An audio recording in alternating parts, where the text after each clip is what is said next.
इसी स्टेज के ऊपर पिछले साल मौलाना अब्दुल रहमान मक्की रहिमहुल्लाह भी मौजूद थे। अल्लाह ताला उनकी हर खता को माफ़ फरमाए और गरी के रहमत फरमाए। यह दुनिया इसी चीज़ का नाम है। मुअज़्ज़ज़ सामीन गिरामी कदर, हुर्मत रसूल, इसका मतलब रसूलुल्लाह सल्लल्लाहु अलैहि वसल्लम की इज्जत, नामूस, अदब, एहतराम है। आपने ईमानदारी से एक बात को बतलाना है, क्या कोई मुसलमान जो मुसलमान हो, रसूलुल्लाह का कलमा पढ़ता हो, वो रसूलुल्लाह की तौहीन कर सकता है? तो तौहीन करने वाले जो अनासिर होते हैं वो बुनियादी तौर पर गैर मुस्लिम ही होते हैं। लेकिन ये जाहिरी तौहीन की बात हो रही है कि रसूलुल्लाह की जात की कोई मुसलमान तौहीन नहीं करता। लेकिन अगर आप आज मेरी गुफ्तगू को गौर से सुनेंगे तो ये बात आपको जरूर समझ आ जाएगी कि जात की तौहीन तो नहीं की जाती, लेकिन बात की तौहीन करने वाले अपने ही बाद मुसलमान जरूर होते हैं। और आज जो गुफ्तगू है, काश वो मुसलमान जो रसूलुल्लाह की बात का इस्तेहदा, इस्तेहकार, इस्तिग़फ़ाफ़ या तौहीन करते हैं, अल्लाह रब्बुल इज़्ज़त उन्हें भी रसूलुल्लाह की मोहब्बत नसीब फरमाए और उन्हें भी हुर्मत रसूल का सही माना समझ आ जाए। हुर्मत रसूल का एक माना जो तौहीन की नीयत है, पहले आपको कहा कुफार की थी, और इसीलिए एक यहूदी ने चचा अब्बास से एक अजीबो गरीब किस्म का सवाल किया, और उसकी नीयत यह थी कि चचा अब्बास जो भी जवाब देगा चचा अब्बास फंस जाएगा। उसने सवाल क्या पूछा? उसने कहा रसूलुल्लाह बड़े हैं। चचा अब्बास से गौर से बात समझनी है। रसूलुल्लाह बड़े हैं कि आप बड़े हैं? अब उसने ये सोचा था अगर चचा अब्बास ये कहेंगे कि रसूलुल्लाह बड़े हैं तो मैं कहूंगा अब्बास झूठा है, ये बड़ा है, उम्र में ये बड़ा है। और अगर ये कहेगा कि मैं बड़ा हूं तो मैं मुसलमानों में ये बात फैला दूंगा कि ये चचा अब्बास क्या बात करता है, रसूलुल्लाह के मुकाबले में अपने आप को बड़ा कहता है। एक ट्रिकी क्वेश्चन था। एक इवल जीनियस, शैतानी जहानत का हामिल रसूलुल्लाह सल्लल्लाहु अलैहि वसल्लम की तौहीन का बुनियादी मकसद ही कुफार का होता है, और इस काफिर ने अपनी दिल का ये बुग़्ज़ जाहिर कर दिया। कुर्बान जाए चचा अब्बास के जवाब के ऊपर। जब उसने कहा आप मुझे जवाब दीजिए रसूलुल्लाह बड़े हैं कि आप बड़े हैं, तो चचा अब्बास ने भर्राए हुए लहजे में यह बात कही, बड़े तो रसूलुल्लाह ही हैं, बड़े तो रसूलुल्लाह ही हैं, बड़े तो रसूलुल्लाह ही हैं। अलबत्ता मैं उनसे 2 साल कबल पैदा हुआ। एक ऐसा मुस्कत जवाब दिया जिसमें रसूलुल्लाह सल्लल्लाहु अलैहि वसल्लम का जाहिरी अदब मलहूज़े हाथ रखा गया। और हमारे ऊपर बरेलवियों की तरफ से, कादियानियों की तरफ से भी खुद जितनी वो हरदा सराई सहाबा रसूलुल्लाह के बारे में करते हैं, ये एक अलग चैप्टर है। हमारे बारे में बरेलवी भी ये कहते हैं कि ये जी अहले हदीस जो हैं, ये जो वहाबी जो हैं, ये रसूलुल्लाह का एहतराम नहीं करते, अदब नहीं करते। याद रखिए, रसूलुल्लाह का अदब भी अगर कोई करता है तो अहले सुन्नत और अहले हदीस ही करते हैं। वजह उन्होंने ये अदब सीखा है तो मोहम्मदुर रसूलुल्लाह सल्लल्लाहु अलैहि वसल्लम के सहाबा से सीखा है। अदब के भी वही पैरामीटर दें, जिस तरह का अदब सहाबा करेंगे उसी तरह अहले हदीस करेंगे। और वो अदब कैसा होना चाहिए? सहाबा ने वो अदब करके दिखा दिया जात का भी। रसूलुल्लाह सल्लल्लाहु अलैहि वसल्लम जब वुदू किया करते थे, सही हदीस आपके सामने रखने लगा तेजी से ताकि बात को मुकम्मल कर सकूं। रसूलुल्लाह सल्लल्लाहु अलैहि वसल्लम जब वुदू किया करते थे तो सहाबा रसूलुल्लाह की जात का इतना अदब किया करते थे कि रसूलुल्लाह का बचा हुआ वुदू का पानी जमीन पे नहीं था गिरता, वो अपने हाथों पे उठा लेते थे और अपने जिस्मों के ऊपर मल लेते थे। हत्ता के ये बात तो आपने सुनी है, लेकिन शायद ये बात किसी के जहन में ना हो। रसूलुल्लाह दुराने गुफ्तगू, दुराने कलाम, दुराने तकरीर जब गुफ्तगू करते तो हतीब के मुंह से कई मर्तबा थूक के जर्रात भी निकलते, या कई मर्तबा आप थुतकार देते, अदहुद थूक को फेंक देते। सुभान अल्लाह, कुर्बान जाए सहाबा के इस अदब के ऊपर। अल्लाह की कसम, उस थूक को भी सहाबा जमीन पे ना गिरने देते, अपने हाथों पे लेके अपने जिस्मों पे मल लेते। रसूलुल्लाह का अदब सुनना है तो अहले हदीस से सुनिए। रसूलुल्लाह का अदब ऐसा है, अबू हुरैरा को रसूलुल्लाह सल्लल्लाहु अलैहि वसल्लम ने बाजार में देखा, आंखों से आंखें चार हुई। हजरत अबू हुरैरा कन्नी कतरा के, आंखों को बचा के, नजरों को झुका के निकल गए। ये जो कन्नी कतराने का जुमला है ना, ये एग्जैक्ट अगर आप इस हदीस की अरबी मतन को देखें तो यही ट्रांसलेशन बनती है। कई कन्नी कतरा के निकल गए, जानबूझ के साइड पे हो गए। रसूलुल्लाह ने अपने सहाबी का ये अंदाज पहले नहीं था देखा। कहने लगे, अबू हुरैरा आप मुझे बाजार में नजर आए, आपने मेरे साथ आंखों को चार किया, मुझे मिले क्यों नहीं, मेरे से सलाम क्यों नहीं लिया? सहाबा ने जिस तरह रसूलुल्लाह का अदब किया, वो बात भी समझनी है तो आज समझ के जाइए। अबू हुरैरा ने कहा, ए अल्लाह के रसूल, हालत जनाबत में था। हालत जनाबत किसको कहते हैं? जिस हालत में बंदे के ऊपर गुस्ल वाजिब हो जाए। और जब यह गुस्ल वाजिब हो जाता है तो क्या बंदा मोमिन पलीद होता है, नापाक होता है, नजस होता है? क्या हाथ नहीं मिलाया जा सकता? क्या खाना नहीं खाया जा सकता? अबू हुरैरा को भी पता है कि खाना खाया जा सकता है, हाथ मिलाया जा सकता है, लेकिन कहा अल्लाह के रसूल हालत जनाबत में था। और मेरी गैरत ने इस बात को गवारा ना किया कि इस हालत में अपने हाथ को आपके हाथ में दे देता। ये रसूलुल्लाह का अदब है। और सहाबा बयान करते हैं, अल्लाह की कसम, जब रसूलुल्लाह सल्लल्लाहु अलैहि वसल्लम गुफ्तगू फरमा रहे होते, बात कर रहे होते, तो आपके सामने सहाबा इस तरह बैठा करते थे, इस तरह गुफ्तगू समाअत किया करते थे, इस तरह हमातन गोश हो जाया करते थे कि अगर उनके सरों के ऊपर परिंदे उतरना चाहें तो उतर जाएं। इस बात का क्या मतलब है? इस बात का मतलब आप ज्यादा अच्छी तरह जानते हैं। जिस ऊंट के, जिस गाय के, जिस बकरे के, जिस मवेशी के सर में जुएं पड़ जाएं और उसके जिस्म के ऊपर जुएं या कीड़े या ऐसे हशरात रेंगना शुरू कर दे, वो फिर जब परिंदे को देखता है तो अपने सर को हिलाता नहीं है, वो सर को झुका लेता है ताकि परिंदा आए, उसके सर पे बैठे और उस अजियत को, उस जरर रसा चीज को उचक ले। साहबा कहते हैं, अल्लाह की कसम, हम दीगर सहाबा को रसूलुल्लाह के सामने इस तरह दो जानू बैठा हुआ देखते थे कि अगर परिंदे भी उतरना चाहें तो उनके सरों पे उतर आए, सर भी नहीं थे हिलाते।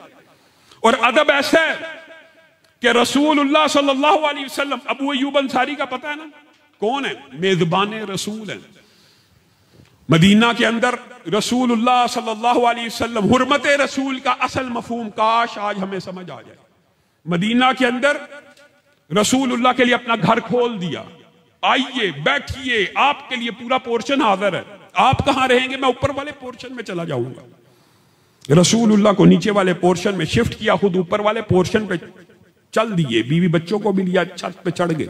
कुछ लम्हात गुजरे, बीवी को कहा पीछे हो जाओ, बच्चों को कहा साइड पे हो जाओ, खुद एक कोने में लग के बैठ गए। अरे भाई ये क्या कर रहे?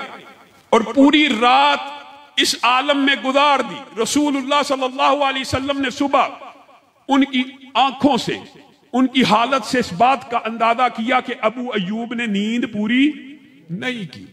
क्या माजरा हुआ? कहा अल्लाह के रसूल, आप जिस छत के नीचे थे उस छत के ऊपर अबू अय्यूब कभी चलना भी गवारा नहीं कर सकता। और बीवी बच्चों को भी यही कहा कि जिस छत के नीचे रसूलुल्लाह हो हम उसके ऊपर चलें। तो रसूलुल्लाह सल्लल्लाहु अलैहि वसल्लम ने समझाने के लिए, और ये बात दुरुस्त है, ए अबू अय्यूब, मेरे और आपके दरमियान एक छत हाइल है, एक रुकावट है। कहा अल्लाह के रसूल, बात आपकी ठीक है, लेकिन मेरी गैरत इस बात को गवारा नहीं करती जिस छत के नीचे रसूलुल्लाह सल्लल्लाहु अलैहि वसल्लम बैठे हो, अबू अय्यूब और उसके खानदान के पांव उसके ऊपर भी लग जाए। अदब है। हमें कहते हैं अदब नहीं है। अदब का सलीका भी सीखना है तो अहले हदीस से सीखिए। यह हमारा अकीदा है, यह हमारा नुक्ता नजर है। रसूलुल्लाह सल्लल्लाहु अलैहि वसल्लम का अदब ऐसा है, रसूलुल्लाह बाहर निकले, जात के अदब की भी बात हो रही है, बाहर निकले, दो कबीलों को तीर अंदाजी करते हुए, निशानाबाजी करते हुए देख लिया। रसूलुल्लाह निशानेबाजी को पसंद फरमाया करते थे। यह उम्मत जिहाद है। रसूलुल्लाह ने खुशी से चेहरा तमतमा उठा, कहा फेंको तीर, फेंको तीर, यही बेहतरीन। और ये रसूलुल्लाह की हदीसें बाकी भी आपने सुनी हुई, अला अन्नल कुव्वत रमी वगैरह वगैरह, कि बेशक दुनिया में इक़्तिदार भी क़यामत तक के लिए उसको हासिल होगा जो निशानेबाजी की सलाहियत में आला होगा। रसूलुल्लाह सल्लल्लाहु अलैहि वसल्लम ने कभी नहीं कहा कि जो मईशत में मजबूत होगा वो दुनिया की सुपर पावर होगा।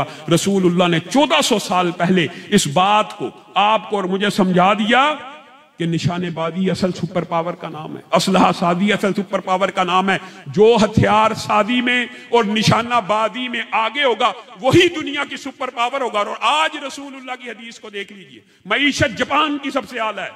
क्या जापान सुपर पावर है? सुपर पावर कौन है? अमेरिका है। किस वजह से? क्योंकि रसूलुल्लाह की हदीस है कि कुव्वत निशानेबाजी का नाम है। कुव्वत और ताकत क़यामत तक के लिए जो मुल्क असलहा सादी में निशानाबाजी में आगे होगा वही आगे होगा। तो रसूलुल्लाह ने इन दो कबीलों को कहा फेंकिए तीर, फेंकिए तीर, और साथ में एक जुमला कह दिया कि मैं फलां कबीले की तरफ हूं। जैसे ही रसूलुल्लाह की जुबान से ये लफ्ज अदा हुआ, मैं फलां कबीले की तरफ हूं, दूसरे कबीले वालों ने तीर और कमानों को जमीन पे फेंक दिया, रुक गए। रसूलुल्लाह ने कहा क्या हुआ, अब मुकाबला नहीं करते? कहा अल्लाह के रसूल, आप इस कबीले की तरफ हो और हम इनका मुकाबला करने की जिसारत करें, हमारा तो ईमान चला जाएगा। रसूलुल्लाह की जात का अदब होना चाहिए, लेकिन उतना ही होना चाहिए जितना रसूलुल्लाह के सहाबा ने किया, ना इससे ज्यादा ना इससे कम। और जितना जात का है वो भी सुन लीजिए। एक सहाबी रसूलुल्लाह की बारगाह में आगे पेश हो गया, और ये हदीस हमारे बाज दोस्त हमें सजदे की दलील के तौर पे समझाते हैं, जो सजदे के हराम होने की दलील है। हदीस है, एक सहाबी आए और आके रसूलुल्लाह के सामने सजदे में गिर गए, सजदे में गिर गए। रसूलुल्लाह ने कहा ये क्या? कहा वो जो रूम ईरान के बादशाह लोग उनके सामने रुकू करते हैं, अल्लाह के रसूल आप तो हकदार हैं, आप तो अजमतों वाले हैं, आपको सजदा किया जा सकता है। रसूलुल्लाह ने उसको खड़ा किया। मुबालगा और गुलूब अदब में नहीं होना चाहिए, गुलूफ करते हैं लोग। कहा जमीन की पुश्त के ऊपर उम्मत मुहम्मदिया में मैं मोहम्मद सल्लल्लाहु अलैहि वसल्लम अगर मखलूक में से किसी मखलूक को सजदे की इजाजत देता तो बीवी को हुक्म देता खामंद को सजदा कर ले, लेकिन अगर खामंद को सजदा नहीं है तो मैं मोहम्मद सल्लल्लाहु अलैहि वसल्लम को भी सजदा नहीं है। यह सजदे के मना होने की दलील है कि जवाज की दलील है। वो कर तो लिया था ना, तो रसूलुल्लाह ने रोक भी तो दिया था ना। उम्मत मुहम्मदिया के ऊपर हराम है, अदब का पैरामीटर वही है जो सहाबा करे। और अजीबो गरीब बात है, अल्लाह की कसम जात के साथ तो इख्तलाफ, ये बात कई लोगों को बड़ी तलख लगेगी, लेकिन हकीकत है जात के साथ, सिर्फ जात के साथ इख्तलाफ तो बड़े बड़े कुरैशियों को भी नहीं था। और अपनी तरफ से नहीं कह रहा, आप खुद सुन लीजिए, अपनी तरफ से नहीं कह रहा, आप उठा के देख लीजिए, तारीख को पढ़ लीजिए। रसूलुल्लाह सल्लल्लाहु अलैहि वसल्लम जब मक्का की सरजमीन के ऊपर चल रहे होते तो कुरैश मक्का कहते सादिक जा रहा है, अमीन जा रहा है। जात के साथ इख्तलाफ नहीं था। इख्तलाफ किस बात के साथ था? आइए, अगर आज उम्मत मुहम्मदिया सल्लल्लाहु अलैहि वसल्लम इस एक नुक्ते के ऊपर जो आपके सामने इस दिबाचे के बाद रखने वाला हूं इकट्ठी हो जाए तो अल्लाह की कसम उम्मत के अंदर से हर इख्तलाफ खत्म हो जाए, उम्मत एक हो जाए। आज बरेलवी भी हो, तासुब की बात नहीं करता, देवबंदी भी हो, अहले हदीस भी हो, तीनों की नजर में कायनात में अल्लाह के बाद कायनात में अल्लाह खालिक है, बाकी हर चीज मखलूक है। और मखलूकात में सबसे आला अगर किसी को बनाया तो मोहम्मदुर रसूलुल्लाह को बनाया। ये तीनों मसालिक का अकीदा, तीनों का, मैं तासुब की बात नहीं करता, तीनों का अकीदा। लेकिन अफसोस और दुख की बात यह है कि तीनों का अकीदा ये तो है कि रसूलुल्लाह सल्लल्लाहु अलैहि वसल्लम की जात सबसे आला है, तो तीनों का ये अकीदा क्यों नहीं बन जाता कि उसी जात की बात भी सबसे आला? ये होना चाहिए कि नहीं होना चाहिए? बताइए, जिस शख्स की मखलूकात में से, जिस बशर की, जिस इंसान की फजीलत तीनों मसालक के अंदर इजमाई है, और हत्ता के इसके अंदर तो बास सही उल फिक्र अहले तशय्युअ भी शामिल है। कि रसूलुल्लाह की जात सबसे आला है। अल्लाह के बंदो, अगर रसूलुल्लाह की जात सबसे आला है तो रसूलुल्लाह की बात सबसे आला नहीं है? जात तो रसूलुल्लाह की आला है, लेकिन बात मेरे पीर की, मेरे फकीर की, मेरे इमाम की, मेरे अल्लामा की, मेरे मौलवी की, मेरे मुफ्ती की। अल्लाह के बंदो, रसूलुल्लाह सल्लल्लाहु अलैहि वसल्लम की बात का अदब भी सहाबा ने करके दिखा दिया, सिर्फ जात का अदब नहीं। हमने पूरी दुनिया में, पूरे मुआशरे में जात के अदब के लेक्चर दिए। अल्लाह के बंदो, जात का अदब तो हमारे ऊपर इल्जाम है, आपके सामने रख दिया। हमारा यह अकीदा है, असल मसला इख्तिलाफी तो बात के अदब का है। रसूलुल्लाह सल्लल्लाहु अलैहि वसल्लम ने दुराने तकरीर एक मर्तबा का बैठ जाओ, जैसे ये शख्स खड़ा, वो खड़े, मैं कहूं बैठ जाओ, रसूलुल्लाह ने अपने सामने को मुखातब होके कहा बैठ जाओ। एक सहाबी अभी मस्जिद में दाखिल नहीं हुए, मस्जिद से बाहर हैं, वहीं बैठ गए। रसूलुल्लाह सल्लल्लाहु अलैहि वसल्लम ने तलब किया, बुला लिया, कहा आपको तो नहीं था कहा कि बैठ जाओ, आप क्यों बैठ गए? सुभान अल्लाह, ये हमारा मसलक है, ये हमारा मनहज है, यही मेरी दावत है।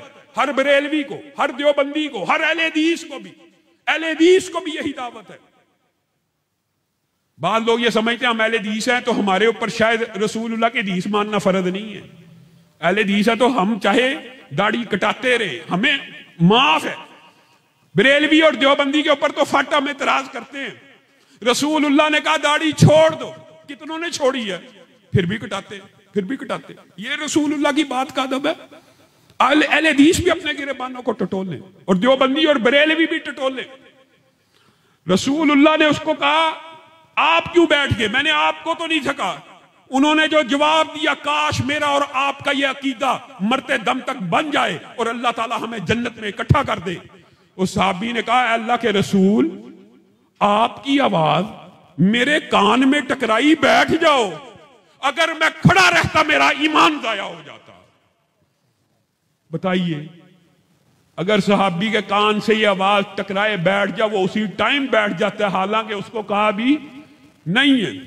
रसूलुल्लाह सल्लल्लाहु अलैहि वसल्लम की बात का अदब जिस तरह सहाबा ने किया, और याद रखिए अहले हदीस की दावत, अहले हदीस का मसलक, अहले हदीस का मनहज हुर्मत रसूल के हवाले से यही है कि दुनिया के अंदर इख्तलाफ का हो जाना यह बड़ी बात नहीं है, लेकिन जब इख्तलाफ वकू पदीर हो जाए, वाक़या हो जाए, तेरा मेरा इख्तलाफ हो गया, तो अब किसकी तरफ बात को पलटाया जाएगा? या कुरान की तरफ पलटाया जाएगा या रसूलुल्लाह के फरमान की तरफ पलटाया जाएगा? अगर इस बात के ऊपर मैं, देवबंदी, अहले हदीस भी, देवबंदी भी, बरेलवी भी इकट्ठे हो जाएं तो अल्लाह की कसम हमारा इख्तलाफ खत्म हो जाए। सुनिए रसूलुल्लाह की बात का अदब साहबा ने कैसे किया। अल्लाह ताला हम सबको मस्जिद नबवी की ज़ियारत नसीब फरमाए। जब आप मदीना जाएंगे वहां पे एक मस्जिद है, मस्जिद किबलतैन। किबलतैन उसको क्यों कहा जाता है? रसूलुल्लाह का एक सहाबी इस मस्जिद में दाखिल हो रहा है और सहाबा की एक जमात इस मस्जिद में नमाज को अदा कर रही है। उस सहाबी ने आके एक जुमला कहा मैं रसूलुल्लाह के पीछे नमाज पढ़ के आया हूं। रसूलुल्लाह सल्लल्लाहु अलैहि वसल्लम ने अपना चेहरा मक्का की तरफ कर दिया और किबला तब्दील कर दिया। ये जो जमात है ये अभी नमाज में हालत रकू में है। इन्होंने रसूलुल्लाह का फरमान सुना है। अभी एक सिका रावी हो, एक बंदा भी हो खबर वाहिद के ऊपर। जो लोग एतराज करने वाले हैं, अगर बंदा आदिल हो, सच्चा हो, उस अकेले की खबर क्यों ना हो। उसने आगे कहा रसूलुल्लाह ने अपना चेहरा मक्के की तरफ कर दिया है। इन सहाबा ने यह भी गवारा ना किया कि रकू से सर उठाएं, सलाम फेरें और किबला तब्दील करें। हालत रकू ही में इमाम भी किबला तब्दील कर रहा है और मुक्तदी भी किबला तब्दील कर रहे हैं। एक नमाज दो किबलों की तरफ पढ़ी गई, इसलिए इस मस्जिद को क्या कहते हैं?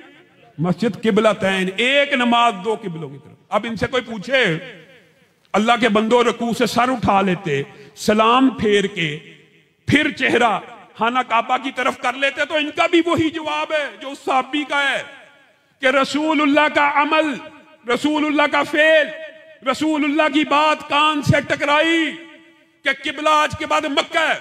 एक लम्हे के लिए भी दूसरी तरफ रुकू जारी रहता तो ईमान दाया हो जाता। ये अकीदा होना चाहिए भाई। रसूलुल्लाह का फरमान आ गया, अब चूं चरा ये वो तहकीक तफ्तीश होनी चाहिए। अगर सही हदीस है तो फिर नहीं होनी चाहिए, अगर सही आयत मौजूद है तो फिर नहीं होनी चाहिए। यही सहाबा ने अकीदा दिया है। रसूलुल्लाह सल्लल्लाहु अलैहि वसल्लम नमाज पढ़ा रहे, नमाज पढ़ा रहे, जमात करवा रहे, और इसके अंदर से एक मसला बरेलवी अहबाब के लिए भी निकलता है। जरा गौर कीजिएगा, इस एक रवायत को समझिए, सही हदीस से साबित है। रसूलुल्लाह जमात करवा रहे हैं और अचानक रसूलुल्लाह सल्लल्लाहु अलैहि वसल्लम ने जूतियों को उतार दिया। बड़े सगीर पाको हिंद का यह माहौल है कि यहाँ पे नमाज जूतों नहीं पढ़ी जाती, और अहले हदीसों को खास तौर पे ताना दिया जाता है, भाबी जेड़े ने देखो जी नमाज़े जनाजा जुतियां पढ़ते जी। मैं आज पढ़ के आया भाबियां दा, वो सब ने जुतियां पाइया। रसूलुल्लाह सल्लल्लाहु अलैहि वसल्लम फर्ज नमाज में जूते पहने में और इमामत करवा रहे हैं, और अचानक जूतों को उतार दिया। रसूलुल्लाह ने जब जूतों को उतारा तो पीछे सहाबा की जितनी जमात नमाज पढ़ी है सब के सब ने जूतों को उतार दिया। रसूलुल्लाह सल्लल्लाहु अलैहि वसल्लम सलाम फेरने के बाद सहाबा से मुखातब हुए कि अल्लाह के बंदो, आपने जूतों को क्यों उतारा? सुभान अल्लाह। सहाबा का क्या जवाब है? आपने जूतों को क्यों उतारा? अल्लाह के रसूल, आपने जूतों को उतार दिया, हम पहनी रखते तो हमारा तो ईमान जाया हो जाता। आपने इस बात को ईमान का मसला नहीं समझा कि रसूलुल्लाह की बात आ जाए और यहां से यह बात साबित होती है। रसूलुल्लाह ने जो अगले जुमले के, वो अकीदे का बाब भी है। रसूलुल्लाह ने कहा, मैं तो हालत नमाज में था, जिब्रील अमीन आए थे और आके मुझे कहने लगे थे, ए मोहम्मद सल्लल्लाहु अलैहि वसल्लम, आपके जूते के नीचे फलां चीज लगी, आप जूतों को उतार दीजिए। तो मैंने जूतों को उतार दिया, आपके जूतों के नीचे तो नीचा लगा। तो जवाब फिर वही है कि आपने उतार दिए तो हम क्यों ना उतारते। लेकिन यहां से एक बात समझ आती है, अल्लाह अगर चाहे तो रसूलुल्लाह को खबर देने पे आए तो ये खबर भी दे दे कि कल फला काफर फला जगह फला मकाम के ऊपर गिरा पड़ा होगा, कत्ल हुआ होगा। रसूलुल्लाह अपने सहाबा को दिखा रहे हैं बदर के अंदर, इस जगह पे अबू जहल होगा, इस जगह पे फला होगा, इस जगह पे। अल्लाह चाहे तो ये बता दे, और अगर ना चाहे तो जूते के ऊपर लगने वाली चीज का भी रसूलुल्लाह को इल्म नहीं है। अगर ना बताना चाहे तो ऊंट की गर्दन के नीचे जो हार है वो भी इल्म नहीं है। और ये जो मेरे बरेलवी अहबाब कहते हैं कि ये देखो जी वाबी गुस्ताख हैं, क्यों जी? और नबी को आलमुल गैब नहीं मानते, नबी के बारे में ये अकीदा रखते हैं कि नबियों को कल की बात का इल्म नहीं होता, नबी को आने वाली बात का इल्म नहीं होता। और सुनिए, मैं बरेलवी अहबाब को भी मुखातब होकर कहना चाहता हूं, अल्लाह के बंदो, आप जो नबियों को आलमुल गैब मानते हो, आप तो नबियों की कुर्बानी के ऊपर पानी फेर देते हो। क्यों? सुन लीजिए, बड़ी आम फहम बात है, झटकी बात है। अगर नबियों को हर बात का इल्म हो, नबियों को सिर्फ उतना इल्म होता है जितना अल्लाह ताला बता दे, वरना इल्म नहीं होता। और अगर इल्म हो, आपने नबियों की कुर्बानियों को क्या समझा? अगर हजरत इब्राहिम को इल्म है, ईमानदारी से बताइएगा, आप सबने ईमानदारी से, अगर कोई बरेलवी भी बैठा तो ईमानदारी से बताए। अगर हजरत इब्राहिम को पता है कि मैंने छुरी चलानी है और बेटे की गर्दन कटनी ही नहीं, उसकी जगह एक जानवर ने ज़िबा हो जाना, ये कौन सी कुर्बानी है? वफ़दैनाहु बिज़िब्हिन अज़ीम। अल्लाह ताला कह रहा है, इब्राहिम ने ऐसी कुर्बानी दी है कि क़यामत तक उसकी सुन्नत को उम्मत मुहम्मदिया में जिंदा रखूंगा। बताइए ये कौन सी कुर्बानी है, जब पता है कि बेटे ने कटना ही नहीं? जब आग में कूद जाना है और आग ने जलाना ही नहीं, तो ये कौन सी कुर्बानी है? नबियों की कुर्बानियों के ऊपर पानी फेरना है। ये तो एक जुज़वी और ज़िमनी बात आई।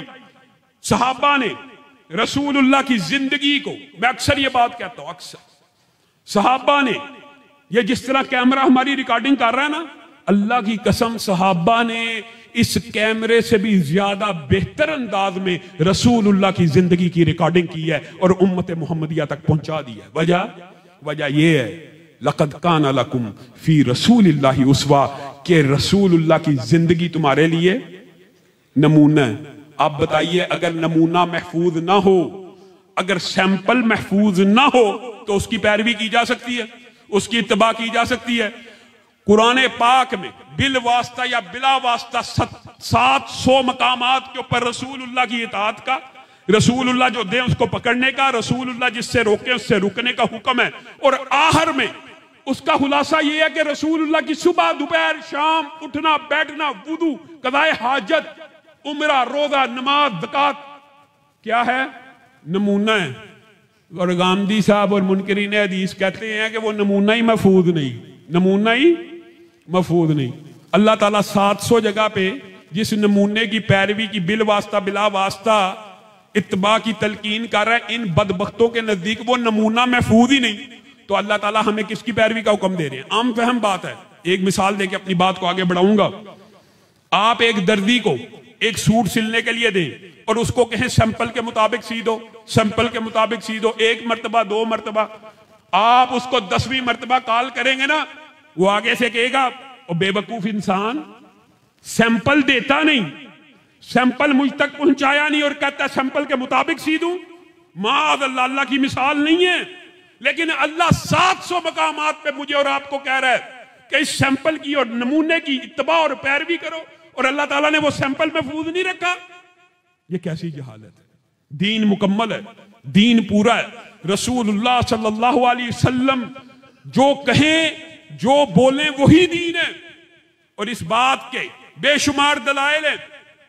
और ये बात भी याद रखिए, आपस में इख्तलाफ का हो जाना, 2 सहाबा का भी इख्तलाफ हो सकता है किसी मसले के ऊपर, लेकिन उस इख्तलाफ का हल क्या है?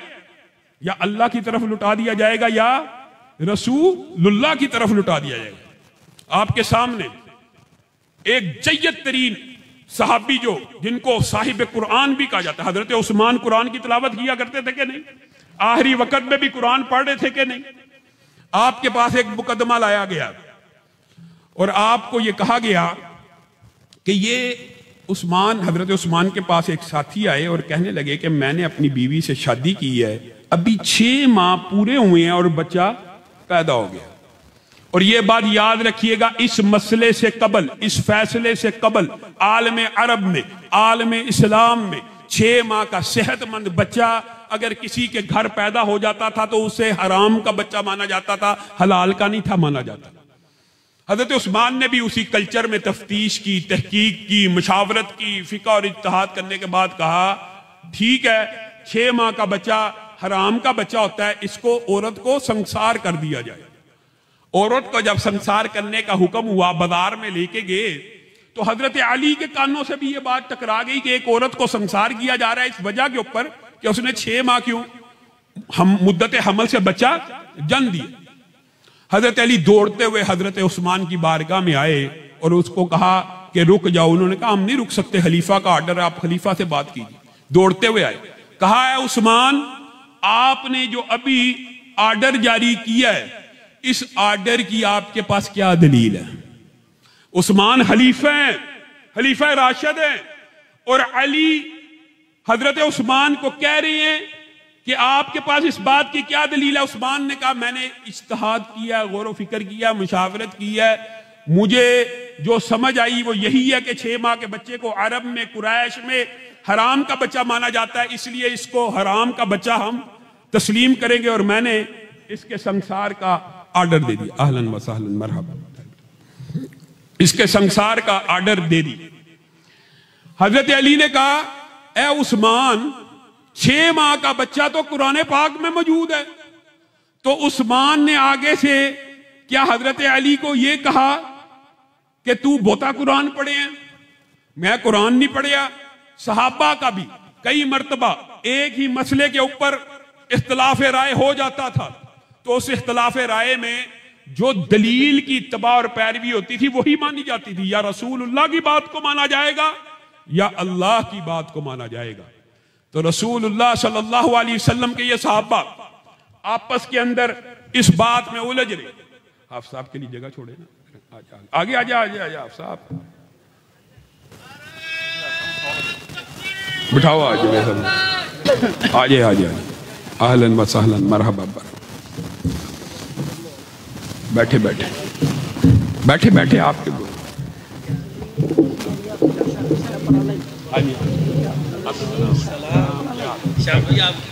आजे आजे आजे हजरत अली ने कहा 6 माह का बच्चा तो कुरान पाक में मौजूद है। हजरत उस्मान ने कहा बताइए। कहा हमलुहु व फिसालुहु सलासून शहरा, हमल और दूध पिलाने की मुद्दत 30 माह है। कहा ए अली यहां पे तो 30 माह मौजूद है, 6 माह का बच्चा कहां पे मौजूद है? कहा आप कुरान पाक को दूसरी जगह से पढ़िए। वल वालिदातु युरदिअना औलादहुन्ना हौलैनी कामिलैनी लिमन अरादा अन युतिम्म रदा, कि जो औरत मुद्दत रज़ात पूरी करना चाहे वो कितनी देर दूध पिलाएगी? 2 साल। अब आप इस 24 महीने को 30 माह में से निकाल दीजिए, बाकी कितने बचे? 6 माह।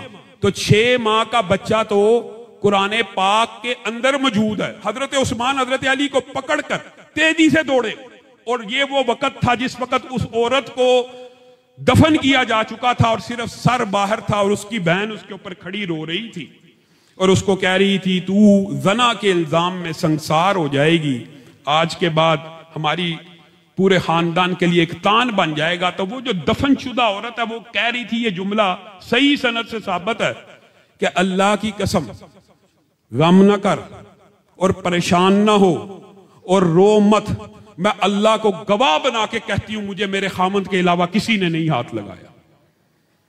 हजरत उस्मान ने कहा यह औरत सच बोलती है, इसको बाहर निकाला जाए। और हजरत अली और उस्मान का इख्तलाफ हुआ, कौले फैसल इख्तलाफ हो गया, लेकिन जैसे ही दलील आ गई उसी वक्त उस मसले से रुजू कर दिया गया। अबू मूसा अशरी ने एक फैसला किया और उस फैसले के खिलाफ एक नौजवान तलाश करता करता करता करता हजरत उमर को हज के मौके के ऊपर जा लेता है। और बाहर अब्दुल्ला इब्ने उमर खड़े हैं, उनसे पूछता आप उमर हैं? कहते हैं नहीं मैं तो अब्दुल्ला इब्ने उमर हूं। उमर आए तो मैं उनसे मिलना चाहता हूं। हजरत उमर आए तो वो नौजवान जारो कितार रोना शुरू कर देता, धाड़े मार मार के रो रहा है, धाड़े मार मार के रो रहा है। हजरत उमर ने उसको चुप कराया और पूछा भाई क्या बात है, मुझे बताइए। कहा आपने बसरा में एक गवर्नर बनाया हुआ अबू मूसा अशरी? कहा जी हाँ। कहा उसने मेरे खिलाफ एक फैसला किया। क्या फैसला किया? कहा मैंने एक रात शराब पी ली, मैंने शराब पीने का इकरार किया, गोलगपाड़ा हुआ, मुझे हरकारे पकड़ के ले गए। तो अबू मूसा अशरी ने मेरे पे हद लगाई कोड़ों की। जब हद लगा दी कोड़ों की तो फिर उसके बाद कहा कि इसका मुंह काला करके इसको पूरे मोहल्ले में फिराया जाए। जब पूरा मुंह काला करके मोहल्ले में फिरा दिया गया तो मेरा हाथ पकड़ के मजमे में खड़े हो गए और कहने लगे आज के बाद इससे कोई शख्स ना कलाम करे, ना सलाम ले, ना मुआशरत करे, ना इसको अपने साथ बिठाए। मेरे जहन में उमर 3 ख्याल पैदा हुए। पहला ख्याल यह पैदा हुआ कि अबू मूसा अशरी को कत्ल कर दूं। फिर मैंने कहा सहाबी रसूल है, रसूलुल्लाह का सहाबी है, कत्ल करूंगा, पहले ही एक शराब के इल्जाम में हूं और फिर कत्ल करके अपनी आखिरत क्यों खराब करूं। दूसरा ख्याल ये आया कि अब मुसलमानों ने, खलीफा वक्त ने, उस वक्त का मतलब उस इलाके का हाकिम है, उसने ये फैसला कर दिया ये इसके साथ कोई सलाम ना ले, मुसलमानों ने तो मेरे साथ मिलना नहीं, तो मैं ईसाइयों की बस्ती में चला जाता हूं और उन्हीं के अंदर बाकी जिंदगी को गुजार देता हूं। फिर दिल में यह ख्याल आया कसूर तो अबू मूसा अशरी का है, मैं अपनी जान को क्यों अजाब में डालूं और ईसाइयों के साथ जिंदगी बसर करूं और अपनी आकबत को खराब करूं। तीसरा ख्याल मेरे जहन में यह आया कि मैं उमर को तलाश करता हूं और उमर के पास यह मुकदमा लेके जाता हूं कि अबू मूसा अशरी का फैसला अगर दुरुस्त है तो मुझे भी सब्र आ जाए, और उमर कह दे तो मुझे भी सब्र आ जाए, और अगर यह दुरुस्त नहीं है तो मेरी शिकायत का अजाला किया जाए। रिवायत के अल्फाज हैं वो नौजवान जो कुछ लम्हा पहले ज़ारो कितार रो रहा था, हजरत उमर को यह वाकया सुनाने के लिए हजरत उमर उस नौजवान से ज्यादा ज़ारो कितार रोना शुरू हो गए, धाड़े मार मार के रोना शुरू हो गए, यहां तक कि वही नौजवान जो शिकायत लेके आया हजरत उमर को चुप करा रहा है, हजरत उमर को चुप करा रहा है।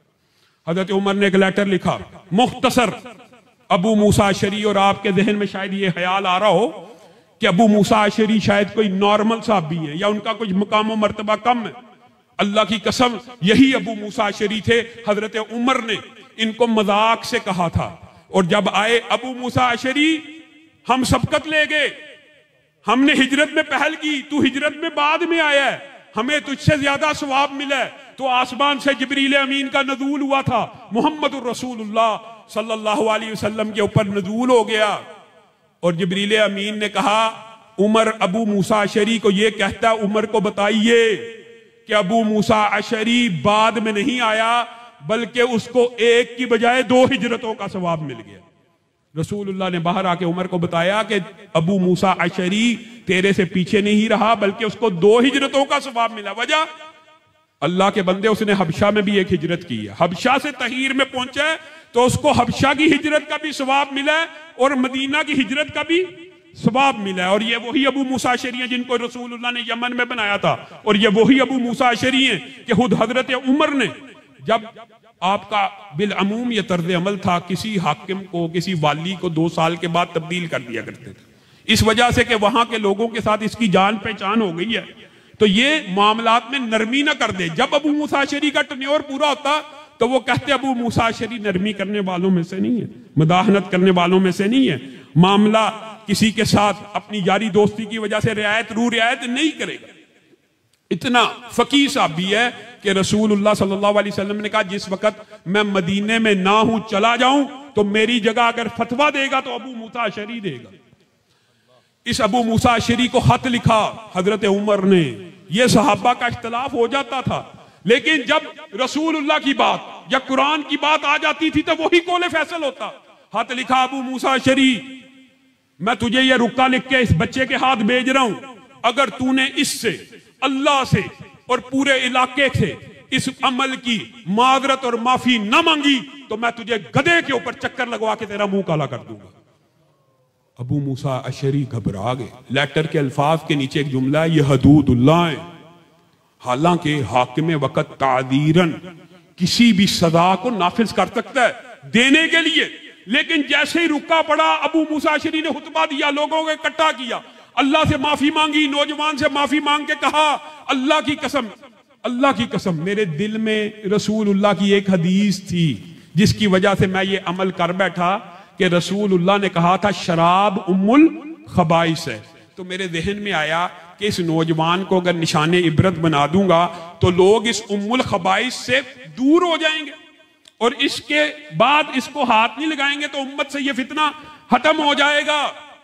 लेकिन ये उमर का लेटर आया है, और जब उन्होंने लोगों की तरफ उस खत को किया तो अबू मूसा अशरी के आंसुओं की वजह से वो तहरीर मिट चुकी थी। और कहा, उमर ने मुझे ये जुमला लिखा है और लोगों के सामने बयान किया, अपने इस अमल से उसी वक्त रुजू कर लिया। सहाबा का इख्तलाफ हुआ है। आज हुर्मत रसूल कॉन्फ्रेंस के अंदर मैं सिर्फ अपने हनफी भाइयों को एक बात कहना चाहता हूं कि हमने रसूलुल्लाह के अदब की बात की, रसूलुल्लाह की जात के अदब की, लेकिन बात का अदब अल्लाह की कसम तानो तशनी करके नहीं कह रहा। बात का अदब क्या किया? हमने किताबें लिखी रसूलुल्लाह की हदीस का मिजाक उड़ाने के लिए। अपनी तरफ से बात नहीं कह रहा। उठाइए नेट, किताबुल हील अबू बकर साहब की मौजूद है, उसके अंदर रसूलुल्लाह की, मैं ये नहीं कहता अपने जात का, रसूलुल्लाह की जात की बेअदबी की है, लेकिन बात की है बेअदबी की है। और आपके सामने आपने इस बात का फैसला करना है, ये रसूलुल्लाह की बात की बेअदबी और बेतुकीरी और तौहीन है कि नहीं है।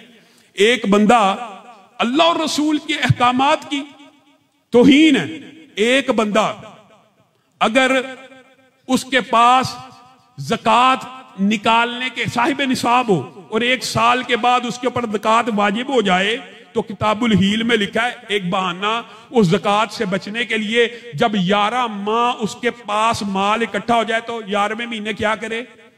अपनी बीवी को वो माल हिबा कर दे, अपनी बीवी को वो माल गिफ्ट कर दे, तो फतन दे दे। तो इसको साल मुकम्मल नहीं हुआ, अब ये माल बीवी का है। अब बीवी के पास 11 माह गुजर जाए तो बीवी हामद को हिबा कर दे, फिर 11 माह गुजर जाए, पूरी जिंदगी ये ज़कात से मुस्तस्ना हो जाएगा इस हीले की वजह से। ये रसूलुल्लाह, ये दीन और शरीयत का मिजाज है कि नहीं है? बताइए। हम आपके ऊपर तानो तशनी नहीं करना चाहते, सिर्फ आपके जहनों को खोलना चाहते हैं। आपने रसूलुल्लाह की हदीस का, रसूलुल्लाह की बात का कैसा तमस्सुर उड़ाया। रसूलुल्लाह सल्लल्लाहु अलैहि वसल्लम ने फरमाया जो जिमा कर ले रोजे के आलम में रोजे के आलम में जिमा कर ले अपनी बीवी से। कितने दिन के रोजे रखने हैं? 60 दिन के। अल्हम्दुलिल्लाह मसाइल आपको पता, वाबियां पता होंगे। 60 दिन के लगातार रोजे रखने हैं। आपने किताबुल हील में लिखा इन्ना लिल्लाहि व इन्ना इलैहि राजिऊन कि अगर किसी बंदे का जिमा करने का प्रोग्राम बन गया और वो मुश्तइल हो चुका है तो जिमा से रोजा इफ्तार ना करे, बल्कि उससे पहले पानी पी ले। अब एक रोजे के बदले में एक ही रोजा रखना पड़ेगा।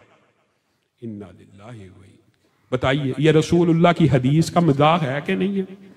आपने लिखा, उठाइए हवाला मेरे जिम्मे, अल्लाह की कसम तान और तशनी फिर भी मकसूद नहीं है, बात इस्लाह की मकसूद है कि आइए जिस जात का अदब है उसी की बात का अदब भी कीजिए, तो फिर इख्तिलाफ उम्मत में से खत्म हो जाएगा। आपने हुला को इतना मुश्किल किया। मुफ्ती तारक मसूद साहब कराची में बैठ के हर वक्त अहले हदीसों के ऊपर तान और तशनी के निस्तर चलाते हैं। हमने कभी इख्तिलाफी बात नहीं की, मेरा भाई है, हम मुश्तरकात में इकट्ठे चलते हैं। लेकिन ये क्या बात हुई कि हर वक्त और जी वाबी जी हुला का जो मसला ये बड़ा खतरनाक है, हुला होती ही नहीं, कादी जो दे वो हुला होती ही नहीं, होती ही नहीं, होती ही नहीं। इस एक मसले की वजह से आपको किताबुल हील में लिखना पड़ा कि अब कोई औरत, आपके यहां तो होता ही नहीं हुला, हमारे यहां तो हो जाता है। औरत को हक रसूलुल्लाह ने दिया हुला का और हुला हो जाता है, आपके नजदीक होता नहीं, तो आपको एक बहाना तलाशना पड़ा। आप बताइए ये बहाना बेहतर है कि हुला का रसूलुल्लाह का फरमान बेहतर था? कहते हैं कि जो औरत अब तलाक हामद से मांगे वो तलाक नहीं देता, तो हुला तो आपके नजदीक होता नहीं है, क्योंकि उसका तो प्रोसीजर ही जो शरीयत में इजाजत है वो आपने मुश्किल बनाया। तो आपने हल क्या निकाला कि वो औरत ऐसा करे कि काफिर होने का ऐलान कर दे। वो औरत काफिर होने का ऐलान कर दे तो खुद बहुद निकाह भी टूट जाएगा, हक महर भी वापस करने की जरूरत नहीं रहेगी जब काफिर हो गई।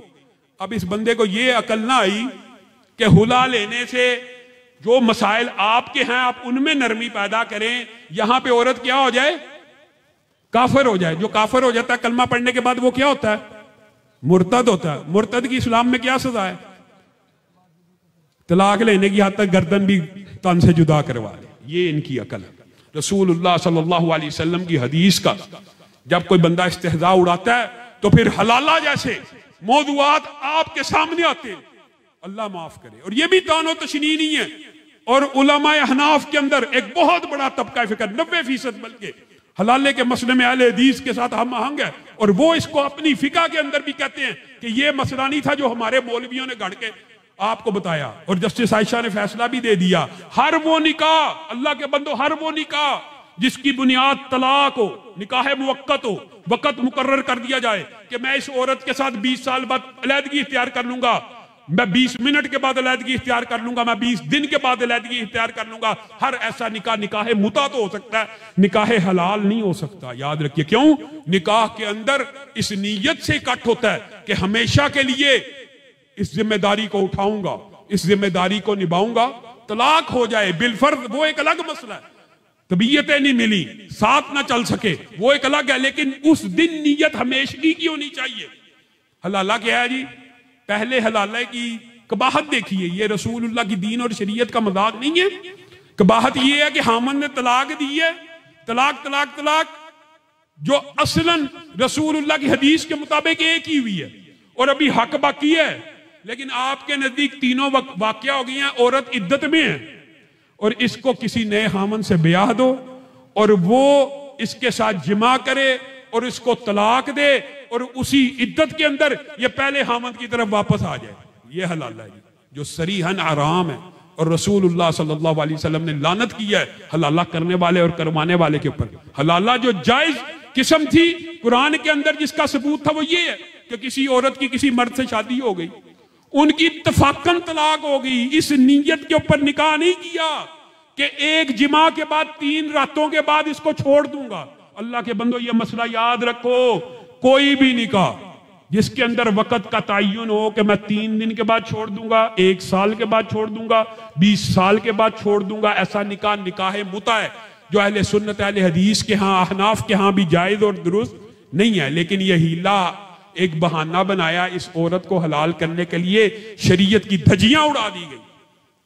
रसूलुल्लाह की जात का अदब तो है, रसूलुल्लाह की बात का, अमाल का, कौल का, फेल का, तकरीर का कोई अदब नहीं है।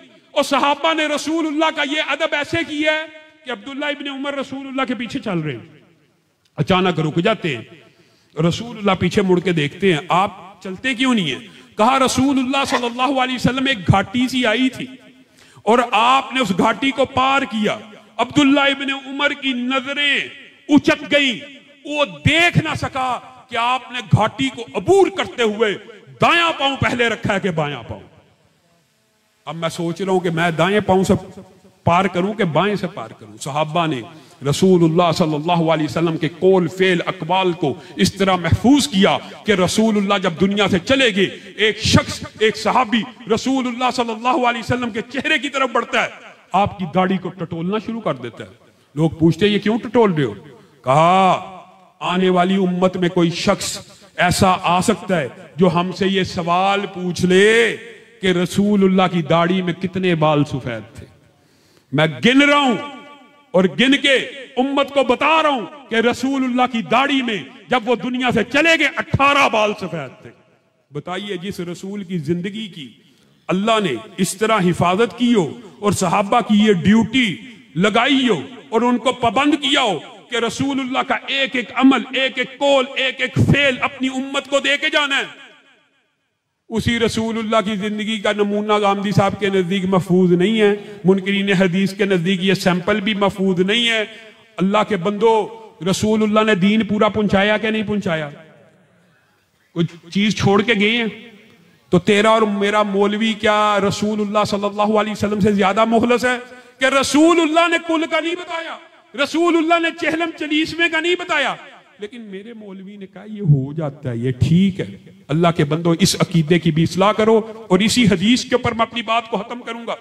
रसूलुल्लाह सल्लल्लाहु अलैहि वसल्लम के पास 3 सहाबा आए उनके घर में और आके रसूलुल्लाह सल्लल्लाहु अलैहि वसल्लम के मामूलात पूछने लगे। पूछते पूछते एक कहता है, हाँ हाँ रसूलुल्लाह सल्लल्लाहु अलैहि वसल्लम तो उनकी अगली पिछली खताएं माफ हैं, मैं सारी जिंदगी जब तक जिंदा रहूंगा हर रोज रोजा रखूंगा। दूसरा कहता है, हाँ हाँ रसूलुल्लाह की तो सारी खताएं माफ हैं, मैं जब तक जिंदा रहूंगा पूरी रात क़याम करूंगा। तीसरे ने कहा रसूलुल्लाह के वक़्त में तो बड़ी बरकत है, मैं अपनी जिंदगी में शादी नहीं करूंगा। ये 3 बातें कह के ये जर्नैल सहाबा, अजीम सहाबा घर से निकल गए। रसूलुल्लाह घर में दाखिल हुए, माँ आयशा ने सारा किस्सा सुना दिया। रसूलुल्लाह सल्लल्लाहु, माँ आयशा भी समझ गई, फकीहा थी, कि कोई गड़बड़ है इस बात में। रसूलुल्लाह को बताया ये कह गए हैं। रसूलुल्लाह ने कहा ये कह गए, तेजी से गए, उनको रोक लिया, क्या ये कह के गए हो? अल्लाह के बंदो, जो रसूलुल्लाह सल्लल्लाहु अलैहि वसल्लम ने कहा, अल्लाह की कसम यही मेरा और आपका मसलक है, यही मेरा और आपका मनहज है, यही मेरा और आपका अकीदा। क्या कहा? रसूलुल्लाह ने कहा इस जमीन की पुश्त के ऊपर मैं मोहम्मद सल्लल्लाहु अलैहि वसल्लम अल्लाह से सबसे ज्यादा डरने वाला हूं, सबसे ज्यादा डरने वाला हूं, और मैं पीर और जुमेरात का रोजा रखता हूं, बाकी दिनों का नहीं रखता। मैं सबसे ज्यादा डरने वाला हूं, मैं रात को क़याम भी करता हूं, रात को सोता भी हूं, मैं अल्लाह से सबसे ज्यादा डरने वाला हूं, मैंने शादियां भी की हैं। ये तीनों बातें उनको समझाने के बाद एक जुमला कहा, ये जो आजकल मुआशरे में जुमला चल रहा है ना, ये भी समझ लीजिए, वो हरज क्या है? वो नेकी का ही काम है ना, वो हरज क्या है? बताइए। यहां पे रसूलुल्लाह सल्लल्लाहु अलैहि वसल्लम अपने सहाबा को, क्या सहाबा ये अमल नेक नियती से कर रहे थे कि बदनीयती से? नियत नेक हो तो जो चीज चाहे दीन में कर लो, नियत नेक होनी चाहिए, फिर जो मर्जी कर लो। ये सहाबा की नियत अच्छी थी कि बुरी थी? अच्छी थी। और सहाबा को रसूलुल्लाह ने जो जुमला कहा वो क्या है? फमन रागिबान सुन्नती, ऐ मेरे सहाबा ये मेरा अमल है, ये मेरी सुन्नत है। फमन रागिबान सुन्नती, जिसने मेरी सुन्नत से एराज किया वो मेरी उम्मत में से ही नहीं है। किसको कह रहे हैं? सहाबा को कह रहे हैं। अगर सहाबा ईमानदारी से बताइए, ये रसूलुल्लाह का फतवा है और हजरत अली का, हजरत अब्दुल्ला इब्ने अब्बास का, हजरत अब्दुल्ला इब्ने मसूद का, इसी हदीस की रोशनी में यह फतवा है कि एक शख्स, बताइए नफली रोजा रखना सुन्नत है कि नहीं है? तो एक शख्स सिर्फ हर रोज रख रहा है, तो रसूलुल्लाह कह रहे हैं जो ये करेगा वो मेरी उम्मत में से नहीं है। और साहबा फतवा दे रहे हैं एक शख्स हर रोज रोजा रखने की नीयत करे, पूरा साल रोजे रखे, उसका एक भी रोजा कबूल नहीं है। और दूसरी तरफ एक शख्स सिर्फ 30 रोजे रमजान के रखे और साथ में 6 रोजे शव्वाल के रखे। आपने इस बात को समझना और इसी के ऊपर मैंने अपनी बात को खत्म करना है। 30 रोजे रमजान के रखे और साथ में सिर्फ 6 रोजे शव्वाल के रखे, तो कितना सवाब है? पूरे साल का सवाब है। एक बंदा पूरा साल रखता है, उसको एक रोजे का सवाब नहीं। एक बंदा सिर्फ 30 के साथ 6 मिलाता है, पूरे साल का सवाब है। दोनों में फर्क क्या है? सुन्नत रसूल की इत्तबा का फर्क है। और इसी तरह हल्लाद बिन राफे की हदीस भी इसी बात के ऊपर दलालत करती है। वो आए, सलाम किया रसूलुल्लाह सल्लल्लाहु अलैहि वसल्लम को। रसूलुल्लाह ने कहा इरजी फसल्ली फइन्नका लम तुसल्ली, लौट जाइए, आपने नमाज नहीं पढ़ी। बार बार आ रहे हैं, बार बार जा रहे हैं, रसूलुल्लाह बार बार कह रहे हैं इरजी फसल्ली फइन्नका लम तुसल्ली। आके कहने लगे अल्लाह के रसूल मुझे इससे अच्छी आती नहीं, मुझे बता दीजिए। रसूलुल्लाह ने बतला दी कि जब आप रुकू करें तो अच्छी तरह करें, जब आप सजदा करें अच्छी तरह करें, इत्तदाल की सुन्नत पूरी करें। आप कमर सीधी नहीं करते, सर उठा लेते, कमर सीधी नहीं होती, सजदे में चले जाते, जैसे आजकल हम नमाजें पढ़ते हैं टक टक टक। ये रसूलुल्लाह सल्लल्लाहु अलैहि वसल्लम ने किसको कहा? खल्लाद बिन राफे को। अब आप ये ना कहना कि लामा साहब फतवा दे गए, मौलवी साहब हाफिज तलहा सईद साहब फतवा दे गए। ये किसी मौलवी का फतवा नहीं है, हजरत हुदैफा का फतवा है। उनके सामने बैन इसी तरह एक ताबी ने नमाज पढ़ी और नमाज वही सारा अमल दोहराया, इरजी फसल्ली फइन्नका लम तुसल्ली। उसके बाद जब उनको समझा दिया कि ऐसे पढ़ा कीजिए, तो एक सवाल पूछा हजरत हुदैफा ने, एक सवाल पूछ लिया, मुंजु कम तुसल्ली हाकदा, आप इस तरह की नमाज कितने अरसे से पढ़ रहे हैं? तो उस ताबी ने कहा मैं 40 साल से ऐसी ही नमाज पढ़ रहा हूं। तो हजरत हुदैफा ने कहा इज़न मा सल्लैतल आन, आप याद रखिए आपने एक भी नमाज नहीं पढ़ी। ये अहले हदीसों का फतवा है। और यार नमाज पढ़ता तो है ना, अगर हमारे जैसा कोई मस्जिद चाहते गया है ना, कोई उन्होंने कह रफेदैन कर लो, ओ भाई पढ़ तो रहा है ना, पढ़ने दो। यहाँ पे साहबी भी और रसूलुल्लाह कह रहे हैं लौट जाइए, आपने नहीं पढ़ी, नहीं पढ़ी, आपकी नमाज दुरुस्त नहीं है, दुरुस्त करनी चाहिए। उसको साहबी को क्या फतवा दिया? अभी तक आपने एक नमाज भी नहीं पढ़ी और अगला जुमला इससे भी ज्यादा संगीन है, और मुझे खतरा है अगर आप इसी तरह फोत होगे इसी तरह की नमाजें पढ़ते हुए तो आपको उम्मत मुहम्मदिया से नहीं उठाया जाएगा।